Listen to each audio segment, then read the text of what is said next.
if you're looking for that simplified life, you have to engage in the things that are going to promote healthy living and push back on the things that are going to destroy your health, take your time, attack your life. Those are the things that you want to block. You don't want to engage in. And you really want to lean into the simplified things. Like, there's no real quick fixes, quick versions of things. It's just simple living. It's like that easy, simple living.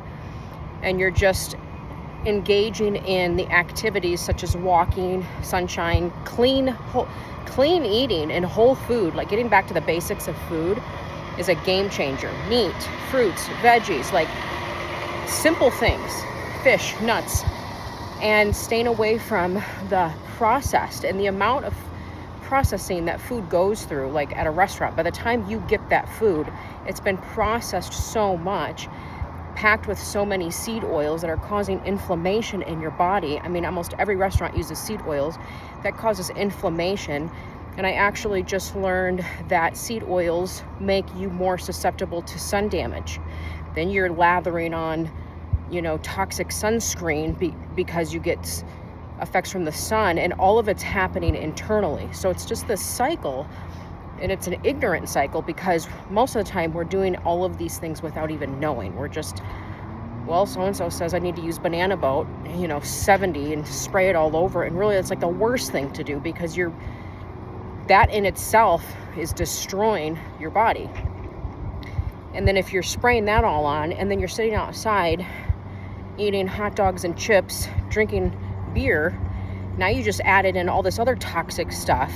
And then you're wondering why the sun's bad for me. No, it's not. If you were just to be outside in the morning and allow yourself to absorb the vitamin D, wake up your cells, or any time of day, but morning's really great. The people that say that ignorance is bliss, it is not. Ignorance is poverty. Ignorance is like death. Not knowing, on certain things, yeah, maybe you don't need to know if you can't do anything about it. But ignorance in itself leads to poverty. Ignorance it leads to fear. It leads to, wrong choices most of the time. Knowing and knowledge is the opposite, which produces faith, which produces understanding, which produces wisdom.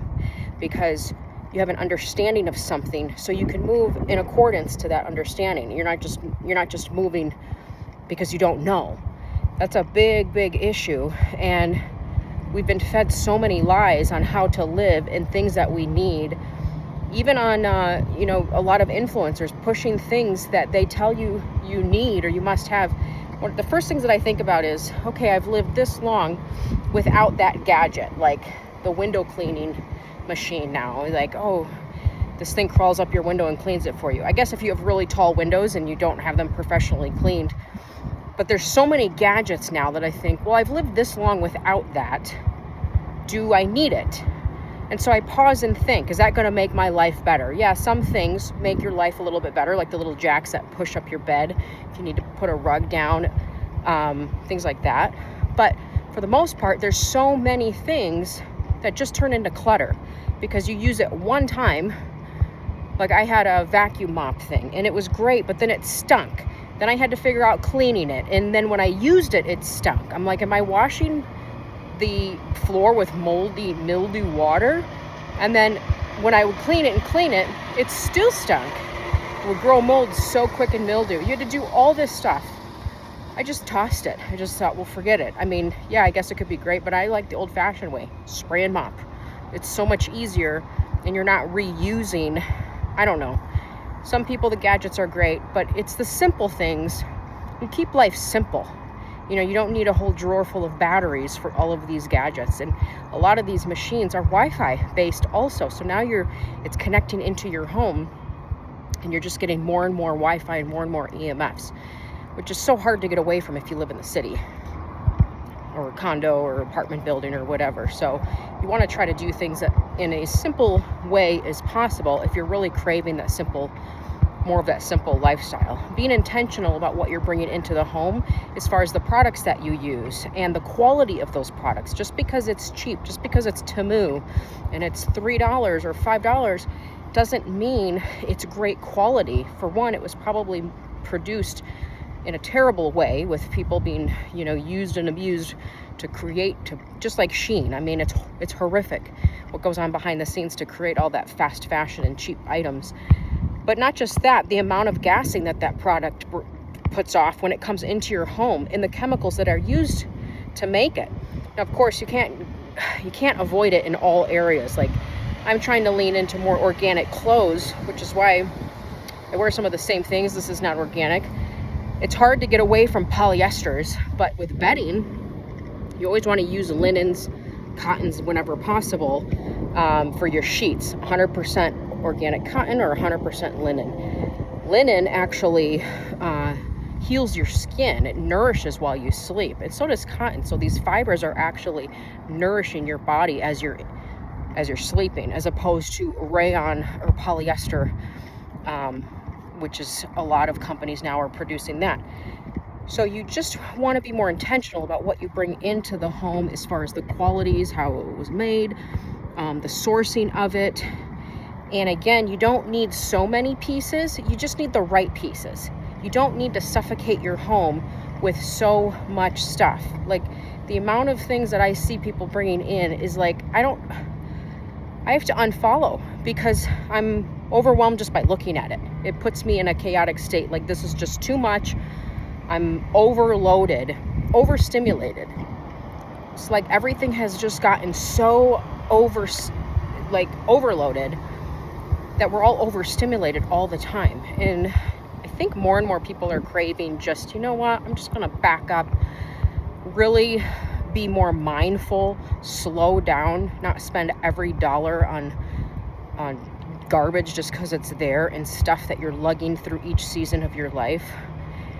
Just being really intentional with the time that you have and cultivating that type of mindset. Like, look at yourself, take an honest look at yourself and say, are there habits and patterns that I need to change and I need to get better at? I'm not talking about your husband. That's a whole other conversation. But, your spouse or so-and-so or all these other people, just you. Just look at yourself. Take an honest look and say, what are some things that I need to change? For me, it was because being raised poor and not being able to get anything for myself, it put me in a position where I thought, well, if they can have that, I could buy it. So I would buy it because I felt like, I'm going to do it. I'm going to do what I want. I deserve this, And so it was a habitual pattern. It was a mindset that I needed to change. My mind needed to change for those actions to change. Nothing around me was going to change until I changed first. And you have to rewire your brain sometimes, because a lot of the times it's so normal to us. It's like a normal behavior.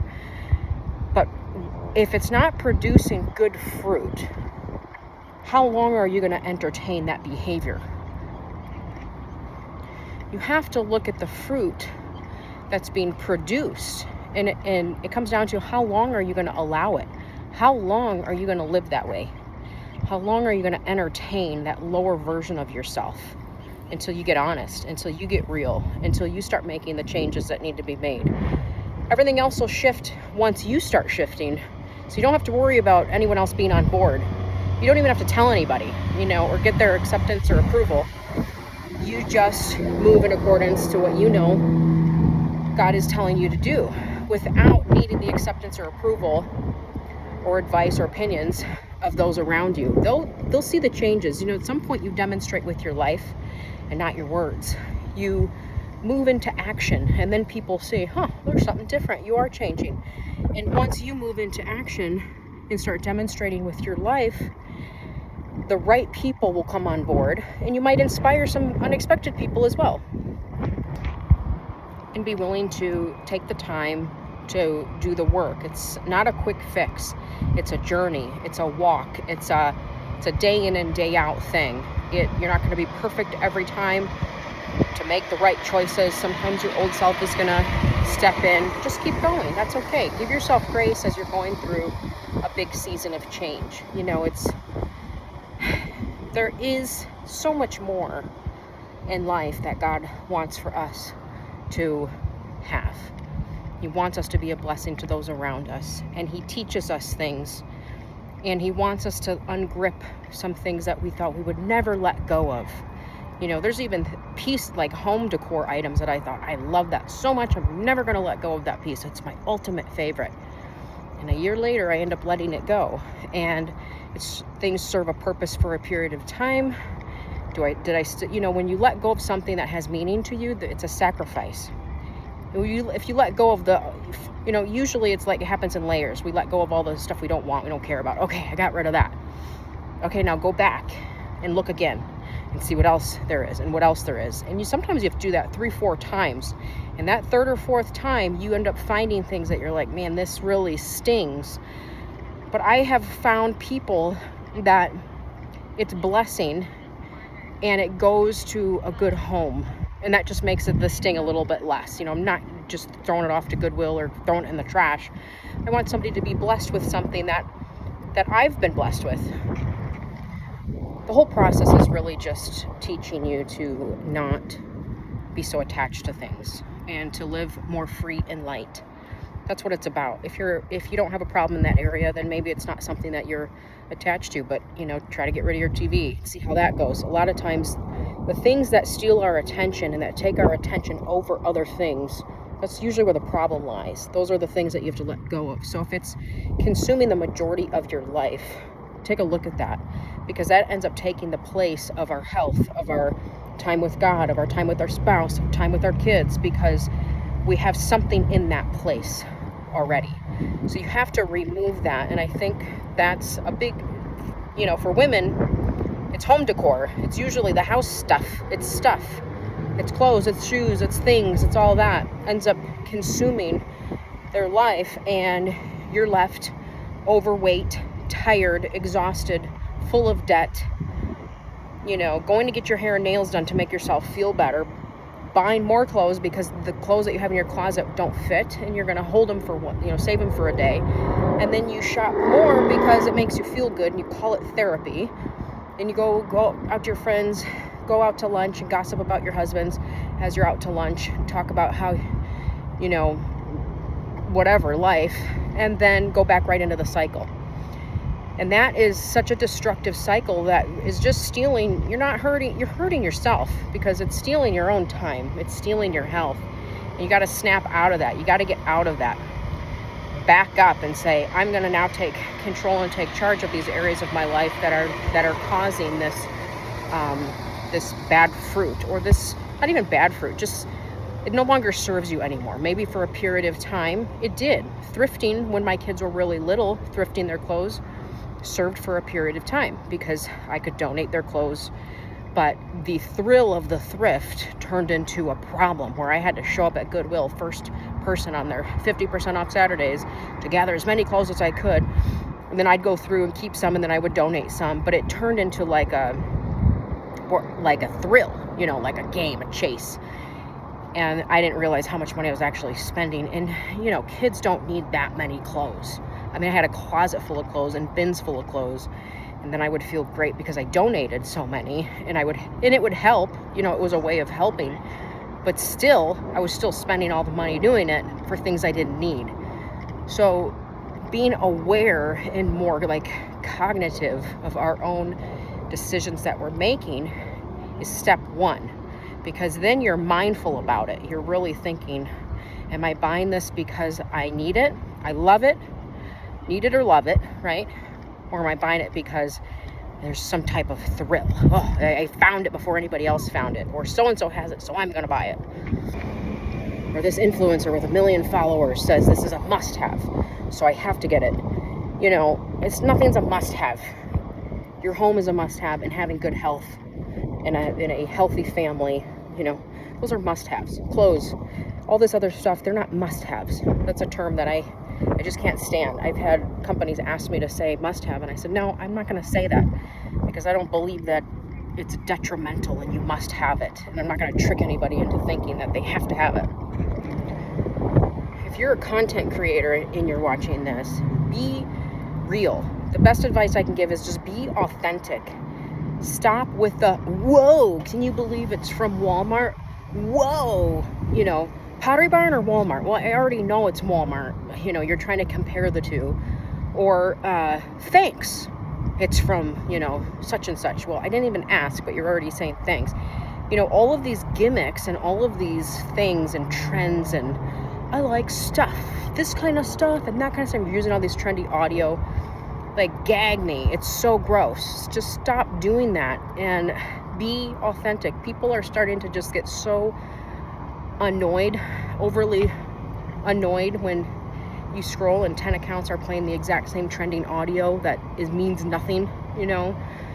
Be authentic. If it's your style, great. But if you're just following suit and trying to use sales gimmicks, can't believe can you believe, and this is a must, like, just stop. It's so ridiculous. Nobody cares, you know. And I get a lot of content creators that ask for advice for specific things. I don't obviously have time to answer everybody, but that's one of the main things I would say. Be consistent, be you, figure out your branding, what your style is, be authentic. If an audio matches your video and it just happens to be trendy or trending, fine. But if you're doing it just because everyone else is doing it, you're not going to stand out. And that's the thing. Everybody wants to stand out, but no one wants to be different. It's like everybody's the same, that you don't even know whose account you're on because their home all looks the same. And then, you know, the other thing is it takes time to grow if you're a creator on Instagram and other platforms, because it's saturated. It's a saturated market. And a lot of times your audience or your niche might be smaller. It takes me forever to grow because my niche is smaller.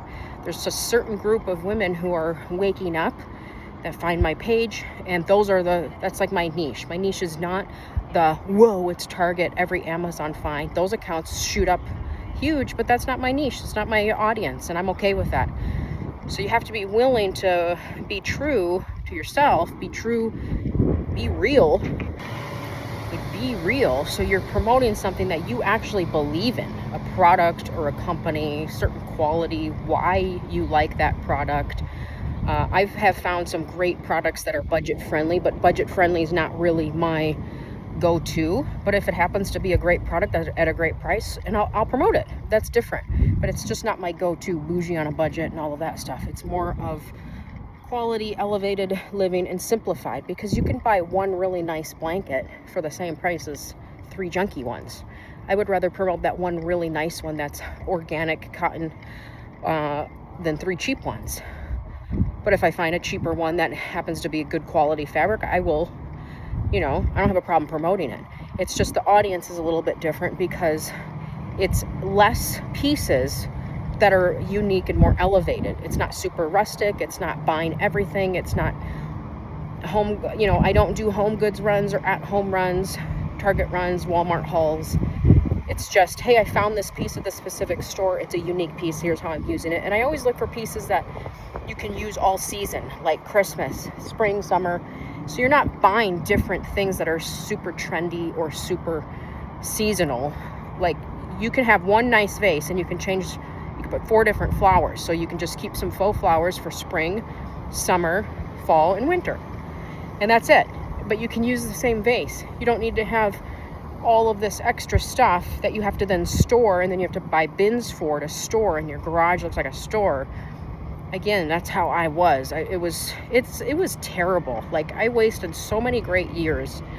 I could have been ripped. I could have been in such great shape. I could have been feeling good. Like, I could have been so much farther ahead financially and physically than I am right now if I would not have wasted a decade chasing garbage trends and trend chasing and impulse shopping and wasting my life. And so that's what these videos are all about, is to just don't waste the great years chasing garbage, wasting your money on junk.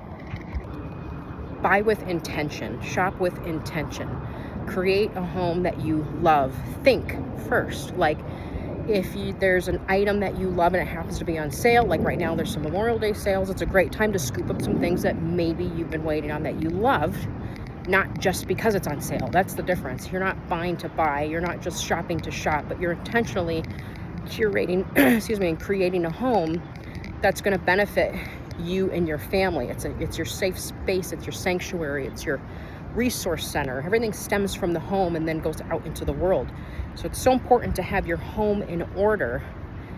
If you don't have your home in order, it's very unlikely your life is going to be in order, because it goes hand in hand. When our home is out of order and we're overloaded with stuff and it's messy, usually our life is too. So you got to start with what you have, unbury yourself there, and then work your way out.